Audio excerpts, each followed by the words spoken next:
Charleston West. Okay, Charleston of Plus. I'm Dee, this is Ryan. And we did a Charleston workshop.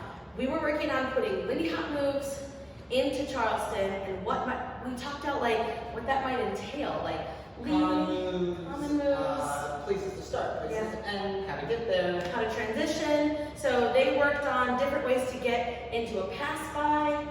They did a turn. Yep. And then we were making up stuff too. So the first one we made up with them, and the second one after we made it up, we taught them. Yes. So this Those is are the first one.